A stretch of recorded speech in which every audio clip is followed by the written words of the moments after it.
tous. L'espoir, c'est le thème de notre salon du livre et c'est aussi celui qui traverse votre ouvrage. Bienvenue Gilles Paris. Bonjour. Certains cœurs lâchent pour 3 fois rien, publié aux éditions Flammarion. Je me suis défendue contre la bête. Pas question d'être dominée par elle. Entrer dans ma vie comme on entre dans une danse. Vous avez traversé 8 dépressions entre 1992 et 2017, dont une qui a duré 2 ans. Oui, tout à fait. 8 dépressions en 30 ans, la moitié de ma vie, puisque j'ai 62 ans. Alors justement, qu'est-ce qui vous a donné envie, à 61 ans, de prendre la plume pour mettre sur le papier ce parcours difficile?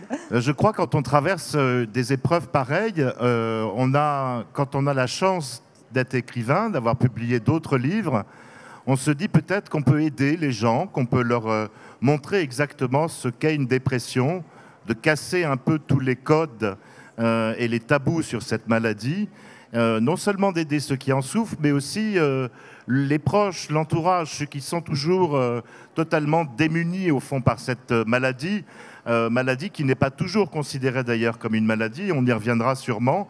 Mais voilà, j'ai voulu témoigner de ce que c'était pour montrer qu'on pouvait s'en sortir. J'en suis la preuve vivante.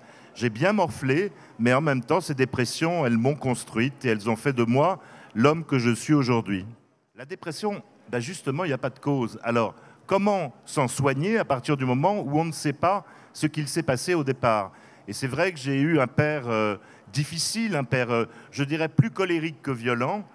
Seulement la colère est l'antichambre de la violence. Et qu'un jour, quand j'avais 18 ans, c'est vrai qu'il a eu la main très leste.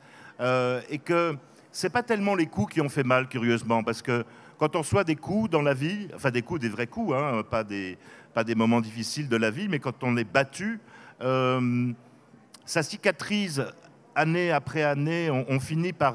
ça s'en va vite de la peau, d'ailleurs, ces bleus incroyables que vous avez, ce visage déformé, tout ça finit par s'atténuer et vous l'oubliez. Mais les mots qu'on vous dit à ce moment-là, par contre, il n'y a rien qui les guérisse réellement, si ce n'est à un moment donné, et c'est très très important, le pardon. Parce qu'au fond, la vie est très courte, pardon de vous dire ça aussi, mais la vie est très courte. Donc on ne peut pas passer sa vie à ruminer contre un père qui a été colérique puis violent. Mon histoire est celle, et la mienne, mais elle ressemble à des milliers d'autres gens qui, eux, ont eu une autre trajectoire que la mienne, mais qui ont vécu des choses aussi difficiles qui les a fait tomber et plonger. D'ailleurs, tomber en dépression, qui est le terme qu'on utilise pour la dépression, les médecins, d'ailleurs, je précise, ne disent pas vraiment le mot dépression, ils utilisent mélancolie, qui est le terme exact et médical pour parler de la dépression. Il y a aussi dans votre parcours une dizaine de tentatives de suicide, plutôt une manière de défier la mort et une comédie, écrivez-vous. En 2016, après une overdose de médicaments, le médecin vous dit que vous avez eu de la chance. À dose équivalente, un autre patient aurait pu y rester. Certains cœurs lâchent pour 3 fois rien. Alors c'est vrai que c'est difficile de parler des tentatives de suicide d'une façon légère. C'est tout sauf léger, justement, la tentative de suicide. Les miennes, elles étaient... c'était plutôt... J'avais le sentiment à un moment donné que ma souffrance était au maximum et que je ne pouvais pas tolérer davantage de souffrance, que tout mon corps... Parce que, en 2 mots quand même, qu'est-ce qui se passe quand on a une dépression? On a un dérèglement physiologique. Tout votre corps ne répond plus de la même manière.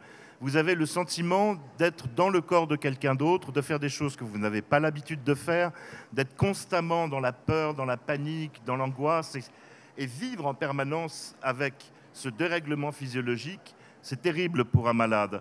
Il y a un moment donné, heureusement, ce dérèglement physiologique va se calmer, avec les médicaments et le travail que vous pouvez faire sur vous. Et à partir de ce moment-là, on va remonter la pente, mais c'est un peu comme au ski. Il ne faut pas lâcher la perche, si vous voulez aller jusqu'en haut. Donc, c'est-à-dire qu'il faut être une sorte de bon petit soldat et prendre les médicaments et faire ce qu'il faut pour vous en sortir. Je souhaiterais aussi que l'on parle d'un autre livre, même si le temps nous est un petit peu compté, parce qu'il a été honoré hier par le prix adolescent qui a été créé en fait spécialement pour vous parce qu'il n'y avait pas cette catégorie, mais Génial. à la lecture de ce livre, voilà. Donc ça s'appelle Un baiser qui palpite là comme une petite bête. C'est aux éditions Gallimard. Le titre, vous l'empruntez à Un vers d'Arthur Rimbaud. Il s'agit d'un roman choral dans lequel vous donnez la parole à un groupe de lycéens. Ils ont 15-16 ans à peu près. C'est aussi la cible de ce livre, même si on a intérêt à le lire en tant que parent. La première personne qui s'exprime dans ce livre, c'est Iris. Et elle s'exprime pour la première et dernière fois. Oui, exactement. C'est une élève de terminale et elle a été abusée par son beau-père. Sa mère ne la croit pas, elle la traite de menteuse. Et la gamine va essayer de se tourner vers les lycéens en pensant qu'elle va trouver une sorte de réconfort, d'amour, mais en fait, elle tisse le piège qui va se refermer sur elle. Et le harcèlement va commencer, évidemment. Les filles la détestent, les mecs aussi. Et elle va mettre fin à ses jours. C'est assez dur, je le nie pas, mais je voulais aussi montrer à quel point l'adolescence d'aujourd'hui, peut-être d'hier aussi, a toujours été un peu perdue. Ils ont le sentiment qu'ils vont tout rater, qu'ils vont rater leurs études, qu'ils vont rater leur vie sentimentale, qu'ils vont rater leur vie familiale, le rapport avec les parents. Ils mentent beaucoup, mais ils mentent pas par plaisir, ils mentent pour avoir la paix. Ils ont une vie parallèle, au fond, vis-à-vis des parents. C'est pour ça que ce livre, en effet, s'adresse aussi aux parents, aux profs et aux adultes pour réfléchir. Aujourd'hui, 700 000 élèves sont harcelés en France, dans les écoles et les lycées. Et il y a des lois qui sont en train de se mettre en place. Il est temps de réagir, justement. Et c'était très utile pour les parents. Merci beaucoup, Gilles Paris. Je crois que puisque Merci. vous avez reçu le prix adolescent, il y a quelque chose pour vous. Voilà, c'est la première année que nous décernons un prix adolescent. Et hier, nous avons décerné les prix habituels, jeunesse, littérature, bande dessinée.